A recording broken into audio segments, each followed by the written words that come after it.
नमस्कार प्यारे बच्चों, मैं अलका सचान, प्रवक्ता राजकीय बालिका इंटर कॉलेज उन्नाव, आप सभी का भौतिक विज्ञान की इस अध्ययनशाला में स्वागत करती हूँ।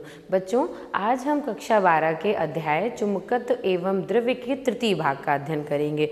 इससे पूर्व चुंबकत्व एवं द्रव्य के दो भागों, प्रथम भाग एवं द्वितीय भाग का अध्ययन हम कर चुके हैं। बच्चों को मेरी ये व्यक्तिगत सलाह है कि वे तृतीय वीडियो देखने यानी तात्कालिक वीडियो देखने से पूर्व प्रथम एवं द्वितीय वीडियो अवश्य देखें, ताकि उन्हें विषय की तारतम्यता में विषय का अध्ययन करने में सुगमता हो।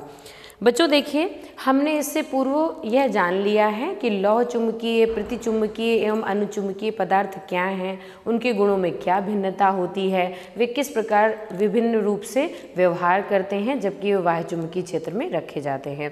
और हम ये भी जानते हैं कि अनुचुंबकीय एवं प्रतिचुंबकीय पदार्थ जिनमें चुंबकन की दिशा का अंतर होता है किंतु जो प्रबलता है वो बहुत ही क्षीण होती है, अर्थात अनुचुंबकीय एवं प्रतिचुंबकीय पदार्थों में जो चुंबकन का गुण है उसकी प्रबलता बहुत ही क्षीण होती है। वहीं पर लौह चुंबकीय पदार्थों में जो चुंबकन है वो बहुत प्रबल पाया जाता है। यदि आपको स्मरण हो तो द्वितीय वीडियो में हमने ये देखा था कि यदि हम किसी भी चुंबकीय पदार्थ को किसी बाह्य चुंबकीय क्षेत्र में रखें, वह अनुचुंबकीय हो या प्रतिचुंबकीय हो, तो बाह्य चुंबकीय क्षेत्र को हटा लेने पर चुंबकन समाप्त हो जाता है। किंतु लौह चुंबकीय पदार्थ को जब किसी बाह्य चुंबकीय क्षेत्र में रखा जाता है तो बाह्य चुंबकीय क्षेत्र को हटा लेने पर भी उसमें चुंबकत्व का गुण शेष रह जाता है। तो आइए बच्चों, हम अध्ययन करते हैं कि जो ये लौह चुंबकीय पदार्थ हैं, इनमें चुंबकन का ऐसा कौन सा कारण है जिसके कारण इसमें इतना प्रबल चुंबकन होता है। बच्चों, यह सिद्धांत जिसके अनुसार हम चुंबकन का अध्ययन करेंगे वह कहलाता है डोमेन सिद्धांत। तो आइए देखते हैं क्या है डोमेन सिद्धांत, अर्थात लौह चुंबकत्व की उत्पत्ति का कारण, इसे हम कहते हैं डोमेन सिद्धांत। होता क्या है, लौह चुंबकीय तथा अनुचुंबकीय पदार्थों में केवल तीव्रता का अंतर होता है, दिशा समान होती है। लौह चुंबकीय पदार्थ वास्तव में अनुचुंबकीय पदार्थ ही होते हैं जिनमें बाह्य चुंबकीय क्षेत्र में चुंबकन बहुत अधिक होता है। अनुचुंबकीय पदार्थों की भांति लौह चुंबकीय पदार्थों का भी प्रत्येक परमाणु एक चुंबक होता है, अर्थात एक मैग्नेट की भांति कार्य करता है, जिसमें कुछ स्थायी यानी कि कांस्टेंट चुंबकीय आघूर्ण होता है। बच्चे ये ध्यान दें कि प्रत्येक परमाणु एक छोटे से टाइनी मैग्नेट की तरह व्यवहार करता है, एक छोटे से चुंबक की तरह व्यवहार करता है, जिसका अपना एक चुंबकीय आघूर्ण होता है। परंतु लौह चुंबकीय पदार्थों में कुछ ऐसी जटिल अन्योन्य क्रियाएं होती हैं जिनके कारण पदार्थों के भीतर परमाणुओं के सूक्ष्म आकार के क्षेत्र बन जाते हैं, जिन्हें हम डोमेन कहते हैं। और इन डोमेन्स में जो परमाणुओं की संख्या है वो लगभग 10⁻17 से लेके 10⁻21 परमाणुओं तक होती है। इन छोटे छोटे क्षेत्रों को हम डोमेन कहते हैं। इन्हें डोमेन क्यों कहते हैं? क्योंकि इनमें सभी में जितने भी परमाणु होते हैं जो छोटे छोटे चुंबक की भांति व्यवहार करते हैं, उन सभी के चुंबकीय आघूर्णों की जो दिशा है, जो क्षेत्र की दिशा है, वो एक ही होती है, अर्थात वो एक ही दिशा में संरेखित होते हैं। किंतु जो पड़ोसी डोमेन है, अर्थात एक पदार्थ में बहुत सारी डोमेन्स होती हैं, जैसे कि आप चित्र में देख रहे हैं, श्वेत पट पर आप ये देख सकते हैं कि एक चौकोर आकार का टुकड़ा दिखाया गया है लौह चुंबकीय पदार्थ का, जिसमें विभिन्न क्षेत्र दिखाए गए हैं। और उन क्षेत्रों में जो हमारे छोटे छोटे, चूंकि आप प्रदर्शित नहीं करते, नग्न आँखों से आप परमाणु ये चुंबकों को नहीं देख सकते, किंतु उनकी दिशा को दिखाने का प्रयत्न किया गया है। तो आप देख रहे हैं कि कुल यदि हम गिने तो 1 2 3 4 5 6 7 8 डोमेन्स को प्रदर्शित किया गया है आपके इस चित्र में। ये एक लौह चुंबकीय पदार्थ का टुकड़ा है। आप उसमें देख रहे हैं कि छोटे छोटे तीर यानी किरण आरेख द्वारा प्रदर्शित किया गया है कि एक ही क्षेत्र में सभी तीरों की दिशा समान है, अर्थात सभी छोटे छोटे चुंबकों के जो चुंबकीय आघूर्ण हैं उनकी दिशा सदैव समान है। किंतु आप एक चीज़ देखें, पड़ोसी से वह सर्वथा भिन्न है, अर्थात दो पड़ोसी जो डोमेन्स हैं उनमें जो दिशा है उनमें कुछ अंतर है, अर्थात वे सामान्य नहीं है, समान नहीं है। अर्थात चुंबकीय अक्ष जो एक डोमेन का होता है वो एक ही दिशा में संरेखित होती हैं, किंतु पड़ोसी डोमेन के परमाणुओं से भिन्न दिशा में होती हैं। इस प्रकार प्रत्येक डोमेन बिना किसी बाह्य चुंबकीय क्षेत्र के ही चुंबकीय संतृप्ति की अवस्था में होती है। अब बच्चों एक चीज़ और ध्यान दें कि यहाँ यहाँ पर जितनी डोमेन्स होती हैं वो इस प्रकार संरेखित रहती हैं, इस प्रकार बिखरी हुई पड़ी रहती हैं कि जो परिणामी आघूर्ण होता है वो शून्य होता है। अर्थात यदि इसका चुंबकीय आघूर्ण और इसका चुंबकीय आघूर्ण सभी का समेकित कर लिया जाए तो परिणामी शून्य हो जाता है। यही कारण है कि लोहे का प्रत्येक टुकड़ा वो लौह चुंबकीय पदार्थ तो होता है किंतु वह चुंबक नहीं होता है। यही कारण है कि हम यह नहीं कह सकते हैं कि यदि कोई लोहे का टुकड़ा है तो वो चुंबक है, जब तक कि उसे किसी बाह्य चुंबकीय क्षेत्र में रखा ना गया हो वह चुंबक नहीं कहलाता है। यही डोमेन सिद्धांत का उदाहरण है। अब बच्चों देखें हम कैसे समझेंगे कि बाह्य चुंबकीय क्षेत्र किस प्रकार किसी लौह चुंबकीय पदार्थ को प्रभावित करेगा। आप देखें कि यहाँ पर जो ये सामान्य लौह चुंबकीय पदार्थ है वो रखा हुआ है, इसका परिणामी चुंबकीय आघूर्ण शून्य है, किंतु यदि हम इसे बाह्य चुंबकीय क्षेत्र में रखेंगे तो इस पर क्या प्रभाव पड़ेगा। अब जरा देखिए कि हमने ये जो चित्र बनाया हुआ है, प्रथम चित्र, इसमें ये दिया हुआ है कि लोहे को 4 डोमेन व उनके चुंबकीय आघूर्णों की संभावित दिशाएं दिखाई गई हैं। यहाँ पर एक 4 संभावित दिशाएं दिखाई गई हैं। जब पदार्थ को किसी बाह्य चुंबकीय क्षेत्र में रखते हैं, अर्थात ये आपकी सुविधा की दृष्टि से एक सिमेट्रिक अर्थात सममित चित्र दिखा दिया गया है, तो यदि हम इसी पदार्थ को किसी बाह्य चुंबकीय क्षेत्र में रखें, अभी देखिए बच्चों अभी ये अलग अलग हैं, तो आप देख रहे हैं कि ये दिशा और ये दिशा और इसके परिणाम समान होने के कारण एक दूसरे को नलीफाई कर रहे हैं। यह दिशा और यह दिशा लगभग परिमाण समान होने के कारण एक दूसरे को नलीफाई कर रहे हैं, अर्थात यहाँ अभी कोई भी चुंबकत्व का गुण नहीं है, अर्थात यह पदार्थ अभी चुंबकित नहीं है। किंतु यदि हम इसी टुकड़े को किसी बाह्य चुंबकीय क्षेत्र में रख दें तो वह किस प्रकार व्यवहार करेगा। तो आइए देखते हैं। सबसे पहले 2 प्रकार से यह कार्य किया जा सकता है, यानी चुंबकन का। पहला क्या है, डोमेन की परिसीमाओं के विस्थापन द्वारा। अब आप देखें कि यदि बी चित्र को आप ध्यान दें, यहाँ पर बाह्य चुंबकीय क्षेत्र की दिशा श्वेत पट पर ऊपर की ओर ऊर्ध्वाधर है, तो यदि हम इस टुकड़े को श्वेत पट पर ऊर्ध्वाधर किसी बाह्य क्षेत्र पर रखते हैं तो क्या होता है कि जो हमारी पहली डोमेन थी उसके क्षेत्र की परिसीमाएं बढ़ जाती हैं, अर्थात दूसरे क्षेत्र लघु हो जाते हैं और प्रथम क्षेत्र दीर्घ हो जाता है। प्रथम क्षेत्र के दीर्घ होने का कारण यह है कि प्रथम क्षेत्र की जो दिशा थी आंतरिक चुंबकीय क्षेत्र की दिशा वह बाह्य चुंबकीय क्षेत्र की दिशा के समान थी। अन्य क्षेत्र लघु हो जाते हैं और जो प्रथम क्षेत्र है यह जिसकी दिशा बाह्य चुंबकीय क्षेत्र के समान है उसकी परिसीमाएं बढ़ जाती हैं और यह क्षेत्र बड़ा हो जाता है। इस प्रकार अब बी चित्र से आप ये देख सकते हैं कि यहाँ पर जो चुंबकीय आघूर्ण है वह शून्य नहीं हो सकता है, क्योंकि आकार अलग अलग प्रदर्शित हो रहा है। तो इस प्रकार जो हमारा टुकड़ा है वो अब चुंबकित हो चुका है। तो आप इसे ऐसे समझेंगे, अर्थात डोमेन की परिसीमाओं के विस्थापन द्वारा जब चुंबकन होता है तो जो डोमेन बाह्य चुंबकीय क्षेत्र के अनुकूल अभिविन्यसित रहते हैं वे आकार में बढ़ जाते हैं, अर्थात ये, तथा जो बाह्य क्षेत्र के प्रतिकूल अभिविन्यसित रहते हैं वे आकार में घट जाते हैं, अर्थात ये। परिणाम स्वरूप हमें क्षेत्र की दिशा में थोड़ा सा चुंबकन प्राप्त हो जाता है। अब जरा देखिए एक दूसरा भी तरीका है जिसके द्वारा चुंबकन का कार्य हो सकता है। आप पुनः देखें कि बाह्य चुंबकीय क्षेत्र श्वेत पट पर ऊर्ध्वाधर ऊपर की ओर है, किंतु यहाँ पर देखें डोमेनों के घूर्णन द्वारा, आप ध्यान दें कि यहाँ पर प्रथम डोमेन अपनी यथास्थिति में है, किंतु द्वितीय, तृतीय एवं चतुर्थ डोमेनों ने अपने आघूर्ण की दिशा परिवर्तित कर ली है और वह दिशा स्वतः में बाह्य चुंबकीय क्षेत्र की दिशा के समकक्ष अर्थात समानांतर हो गई है। आप इसे पुनः समझें।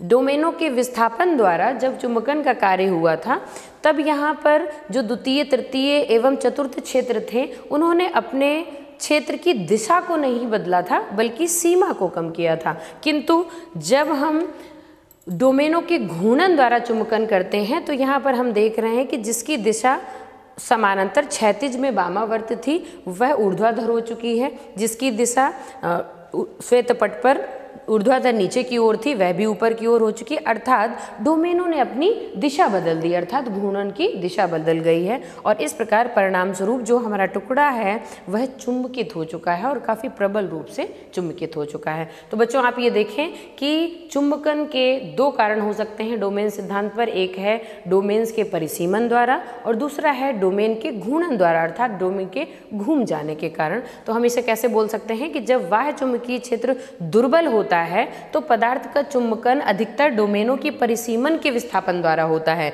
किंतु प्रबल क्षेत्रों में चुंबकन प्रायः डोमेनों के घूर्णन द्वारा होता है। वह चुंबकीय क्षेत्र को हटा लेने पर पदार्थ पूर्णतः विचुंबकित नहीं हो जाता, बल्कि उसमें कुछ न कुछ चुंबकत्व शेष रह जाता है।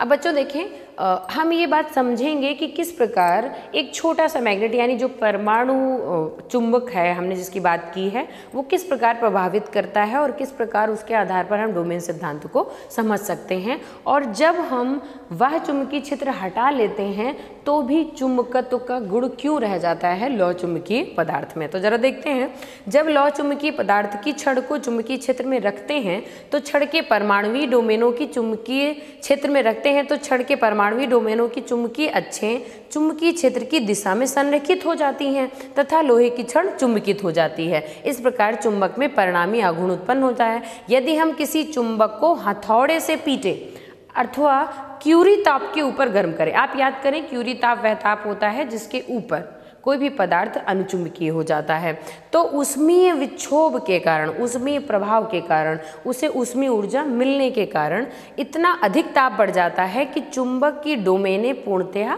अस्त व्यस्त हो जाती हैं, अर्थात उनकी कोई सीमा नहीं रह जाती है, जिससे चुंबक का परिणामी आघूर्ण लगभग शून्य हो जाता है, अर्थात चुंबकीय पदार्थ विचुंबकित हो जाता है। तो हम क्या करते हैं, विचुंबकन का जो हमारा तरीका है जिससे पूर्ण रूप से विचुंबकन हो, तो हम क्या करते हैं, प्रयोगशाला में किसी चुंबकित छड़ को विचुंबकित करने के लिए छड़ को एक प्रणालिका में रखा जाता है तथा प्रणालिका को प्रत्यावर्ती धारा से प्रवाहित किया जाता है एवं धारा के मान को धीरे धीरे घटाया जाता है, जिससे जब धारा अंततः शून्य हो जाती है तो क्षण में भी जो चुंबकन का गुण है वो सर्वथा समाप्त हो जाता है। अब बच्चों देखें, जब हम किसी भी लौह चुंबकीय पदार्थ को चुंबकित करते हैं और उसके बाद विचुंबकन करते हैं तो कई अवस्थाओं को हम देखते हैं कि कितनी देर तक उसमें चुंबकन का गुण रहा, चुंबकत्व का जो गुण है वो कितना अवशेष रहा। इसके आधार पर कुछ परिभाषाएं हैं जिनका ज्ञान आपको होना चाहिए। तो वे परिभाषाएं हैं शैथिल्य, धारणशीलता एवं निग्राहिता। बच्चों समझें कि ये तीनों राशियाँ बहुत ही महत्वपूर्ण हैं किसी भी लौह चुंबकीय पदार्थ के चुंबकत्व के गुण को और उसकी कैपेसिटी को समझने के लिए। तो आइए पढ़ते हैं हिस्ट्रेसिस, रिटेंटिविटी एंड पोरोसिटी। पहला क्या है, जब किसी चुंबकीय पदार्थ को एक चुंबकीय क्षेत्र में रखा जाता है तो वह पदार्थ चुंबकीय प्रेरण द्वारा चुंबकित होता है। यदि हम चुंबकन क्षेत्र की तीव्रता H को परिवर्तित करें, ध्यान दीजिए, हम चुंबकीय क्षेत्र की तीव्रता H में परिवर्तन कर रहे हैं, अर्थात हम उसे बढ़ा रहे हैं या हम उसे घटा रहे हैं, तो लौह चुंबकीय पदार्थ की चुंबकन तीव्रता अर्थात पदार्थ के भीतर फ्लक्स घनत्व में भी परिवर्तन होता है। आप ध्यान दीजिए, H और I में एक संबंध होता था, अर्थात वे म्यूचुअली एक दूसरे पर कैसे होते हैं, निर्भर करते हैं। तो जब हम H के मान में परिवर्तन करेंगे तो I के मान में भी हमको परिवर्तन प्राप्त होगा और इस कारण से लौह चुंबकीय पदार्थों की जो चुंबकीय प्रवृत्ति है यानी जो I और H का अनुपात होता है और चुंबकशीलता है जो B और H का अनुपात होता है वो नियत नहीं होता, अर्थात उसके जो उसका मान है वो बदलता रहता है, किसके साथ, H के साथ। चुंबकन क्षेत्र H के संगत चुंबकन क्षेत्र I में परिवर्तन प्रदर्शित करने पर जो ग्राफ बनता है बच्चों, उससे हम हिस्ट्रेसिस को समझ सकते हैं, उससे हम शैथिल्य को समझ सकते हैं। अब जरा आप देखिए, यह चित्र आप देख रहे हैं श्वेत पट पर, यहाँ क्या किया गया है, एक ग्राफ बना हुआ है। x अक्ष पर H को प्रदर्शित किया गया है, y अक्ष पर I को प्रदर्शित किया गया है। बच्चे ध्यान दें कि यहाँ पर O बिंदु से अर्थात शून्य से जब हमने H के मान को शून्य रखा था, उससे H के मान को बढ़ाते हुए हम A बिंदु पर पहुंचते हैं। कहाँ पहुंचते हैं, A बिंदु पर, अर्थात O बिंदु पर चुंबकन शून्य है और हमने अपने लोहे के टुकड़े को चुंबकित किया है और H के मान को बढ़ाते हुए हमने A अवस्था को प्राप्त किया है। किंतु जब अब हम विचुंबकन का कार्य करते हैं तो बच्चों यदि हम H के मान को वापस घटाएं तो ये जो ग्राफ है इसमें वह वापस ए और ओ वाले मार्ग से वापस कदापि नहीं आता। वह क्या करता है, वह एक नया मार्ग लेता है, ए एफ ई डी, अन्यथा ए बी सी डी। तो आप ये देख रहे हैं कि जो विचुंबकन होता है, अर्थात जो विचुंबकन है वो उसी मार्ग से नहीं होता। क्यों? क्योंकि जब हम h के मान को घटाते हैं तो वो उसी रूप में i का मान नहीं घटता जिस रूप में बढ़ाते समय h का मान i का मान बढ़ा था, अर्थात वह रेशियो अब परिवर्तित हो जाता है।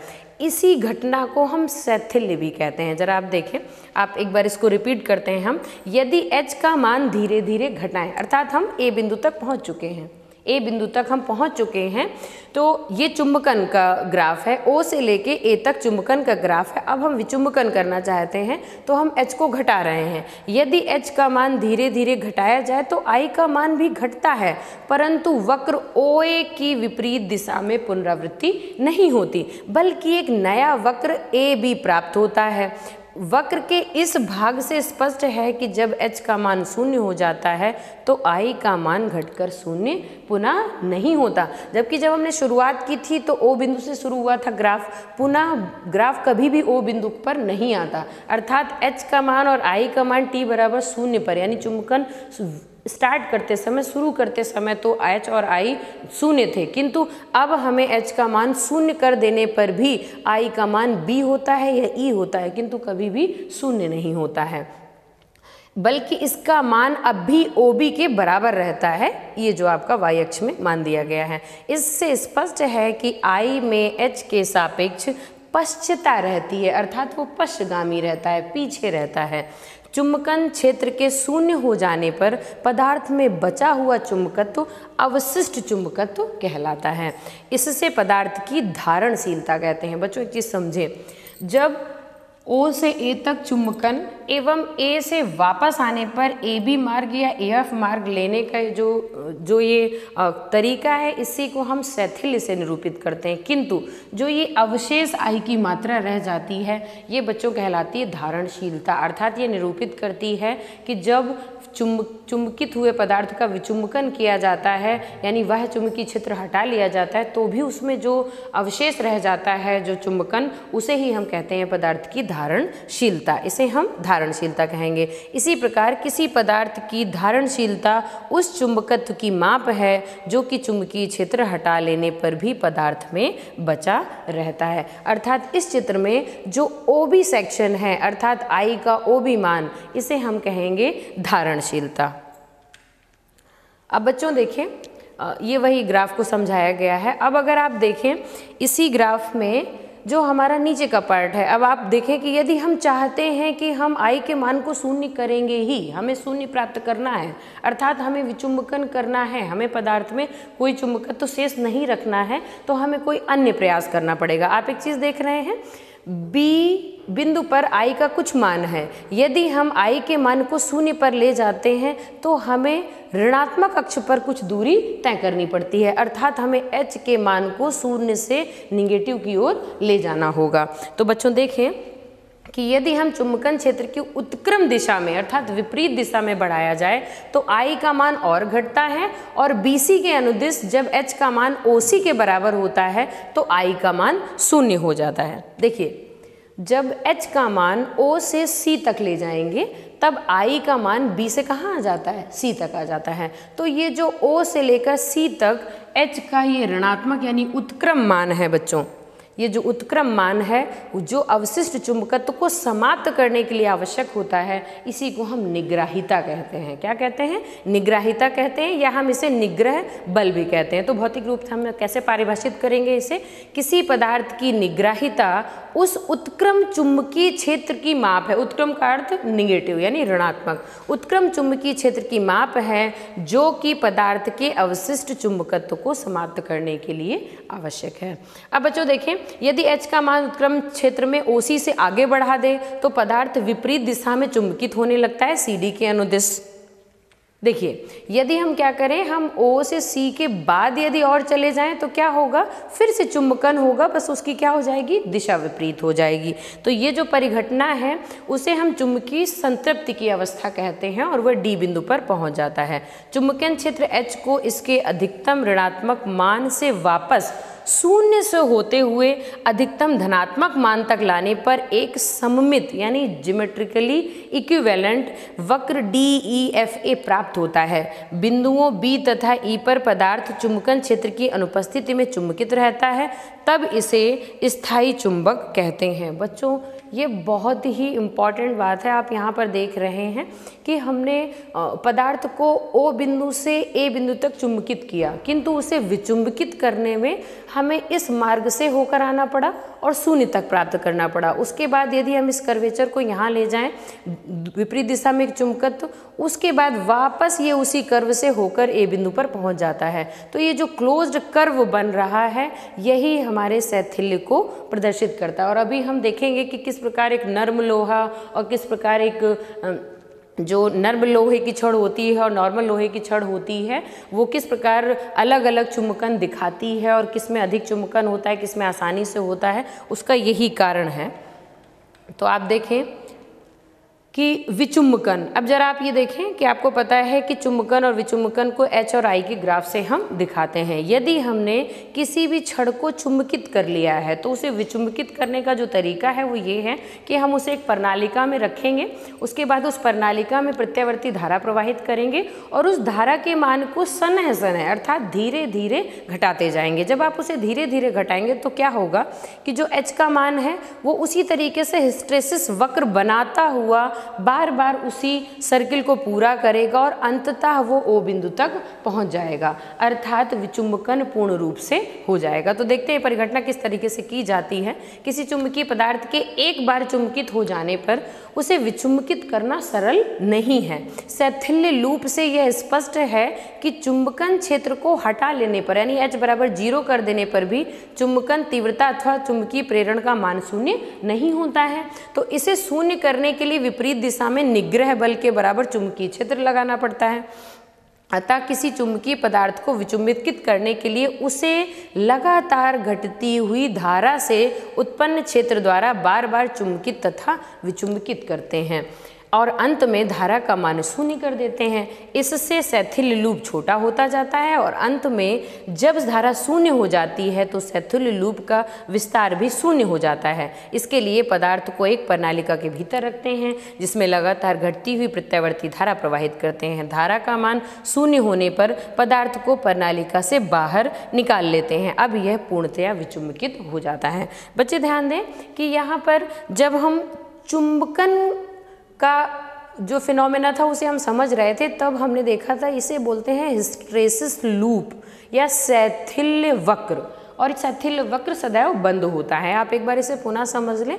O से A तक का जो ग्राफ है वो समझाता है चुंबकन की घटना को, पुनः विचुंबकन A से B, B से C, C से D, पुनः चुंबकन और D से F, फिर पुनः चुंबकन, और इस प्रकार ये जो ग्राफ है इसी को हम बोलते हैं हिस्टेरेसिस लूप। और जब हम विचुंबकन करते हैं तो हम अचानक इसे शून्य नहीं कर सकते बल्कि हम इस लूप के आकार को छोटा करते जाते हैं, वही विचुंबकन की अवस्था में आपको प्राप्त होता है जैसा कि आप ग्राफ को देख रहे हैं। तो विचुंबकन की जो ये घटना है लौह चुंबकीय छड़ों में विचुंबकन इसी प्रक्रिया द्वारा प्राप्त किया जाता है। शैथिल्य हानि किसे कहते हैं, जैसा कि आपको पता है, जब पदार्थ को विचुंबकन क्षेत्र में रखकर चुंबकित किया जाता है तो जो डोमेन चुंबकीय क्षेत्र के अनुकूल अभिविन्यसित रहते हैं वे तो आकार में बढ़ जाते हैं और साथ ही साथ घूमते भी रहते हैं, अर्थात उनके चुंबकन की दिशाएं चुंबकीय क्षेत्र की दिशा के अनुदिश हो जाती हैं। इस प्रक्रिया में चुंबकन क्षेत्र द्वारा कार्य किया जाता है, वही कार्य चुंबकन की ऊर्जा के रूप में विद्यमान हो जाता है।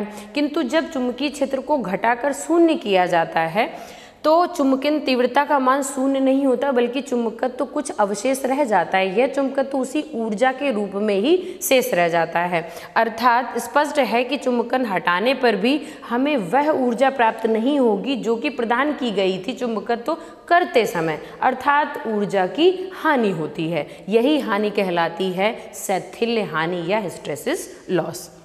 इस प्रकार चुंबकन के प्रत्येक चक्र में कुछ ऊर्जा की हानि होती है, जिसे हम शैथिल्य हानि कहते हैं। यह ऊर्जा पदार्थों में ऊर्जा के रूप में प्रकट होती है। यही कारण है कि चुंबकीय पदार्थ के बार बार चुंबकित अथवा विचुंबकित करने पर वह गर्म हो जाता है। क्यों गर्म हो जाता है? जब हम उसे चुंबकित करते हैं तो वह जो ऊर्जा हम उसके ऊपर खर्च करते हैं वह चुंबकीय क्षेत्र में स्टोर हो जाती है। जब उसे विचुंबकित करते हैं तो पूरा चुंबकन न समाप्त होने के कारण अवशेष ऊर्जा रह जाती है और इस प्रकार ताप कुछ न कुछ बढ़ता रहता है।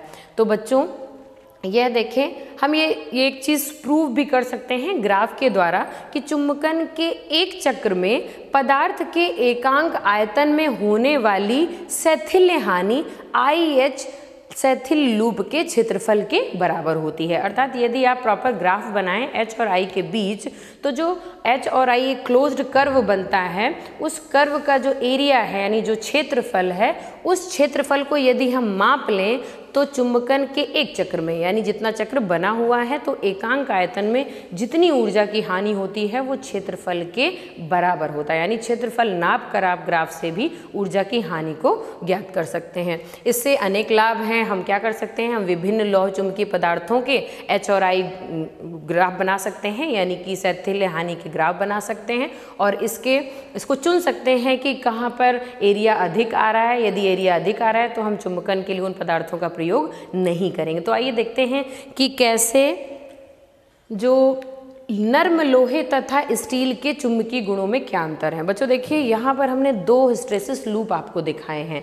ये जो हिस्टैरिसीस लूप है, एक नर्म लोहे का लूप है और एक स्टील का लूप है। तो आप स्वतः यहाँ पर देख सकते हैं कि किसका एरिया अधिक है। आप चित्र पर ध्यान दें और बताएं कि किसका एरिया अधिक है। जिसका एरिया अधिक है उसमें हानि अधिक होगी और जिसका एरिया कम है उसमें हानि कम होगी। तो आप ये देख रहे हैं कि जो नर्म लोहा है उसमें एरिया कम है, अर्थात शैथिल्य हानि कम है, और जो ये कर्व छोटा सा बना हुआ है ये स्टील का कर्व है, अर्थात इसमें हानि अधिक होगी। तो स्पष्ट है कि नर्म लोहे का चुंबकन एवं चुंबकन आसान होता है बजाय किसके, स्टील के। अर्थात जहाँ पर बार बार चुंबकन का कार्य करके विचुंबकन करने की आवश्यकता होती है वहाँ पर सदैव नर्म लोहे का प्रयोग किया जाता है। तो आप देखते हैं कि जितनी भी क्रोड यूज़ की जाती हैं प्रणालिकाओं में वे सदैव किसकी यूज़ की जाती हैं, नर्म लोहे की यूज़ की जाती हैं, ताकि हिस्टैरिसीस लॉस क्या हो, कम से कम हो और जो हमारा सिस्टम है उसमें कम हानि के द्वारा अधिक कार्य प्राप्त किया जा सके। तो यहाँ स्पष्ट है कि जो नर्म लोहा है जब उसका हिस्टैरिसीस यानी शैथिल्य वक्र बनाया जाता है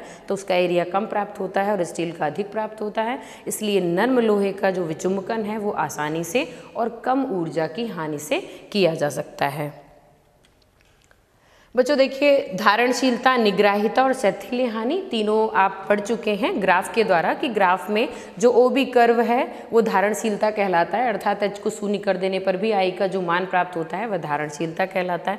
निग्राहिता अर्थात OC यानी कि चुंबकित नर्म लोहे को पूर्णतः विचुंबकित करने के लिए जितना नेगेटिव H का मान आपको देना पड़ता है वो निग्राहिता कहलाती है। और जो हिस्टैरिसीस लॉस है यानी कि वापस विचुंबकन करने के लिए भी जो ऊर्जा की हानि हो जाती है एकांक आयतन में, उसे हम कहते हैं शैथिल्य हानि। तो बच्चों इस प्रकार आज आपने अध्ययन किया चुंबकशीलता, चुंबकीय प्रवृत्ति और चुंबकीय पदार्थों का चुनाव। बच्चों चुंबकशीलता और चुंबकीय प्रवृत्ति का आप अध्ययन कर चुके हैं द्वितीय वीडियो में, और जो अंतिम है चुंबकीय पदार्थों का चुनाव, हम ट्रांसफार्मर, डायनमो और स्थायी चुंबक की जो क्रोड है, जब हमें स्थायी चुंबक बनाना होता है तो हम स्टील का प्रयोग करते हैं। क्यों? क्योंकि हमें उसे विचुंबकित नहीं करना बारंबार। किंतु जब हमें डायनमो या ट्रांसफार्मर का क्रोड बनाना है तो हम नर्म लोहे का प्रयोग करते हैं, क्योंकि उसमें शैथिल्य हानि कम होती है। तो इस प्रकार हमने जो अध्ययन किया डोमेन सिद्धांत और शैथिल्य हानि, धारता, उनके आधार पर हम प्रायोगिक वस्तुओं का चुनाव करते हैं कि कहाँ हमें नर्म लोहे का प्रयोग करना है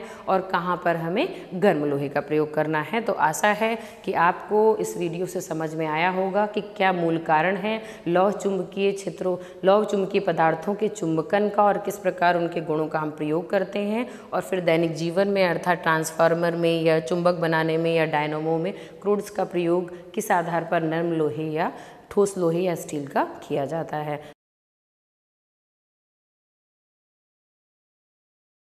तो यह वीडियो यहीं समाप्त होता है। धन्यवाद।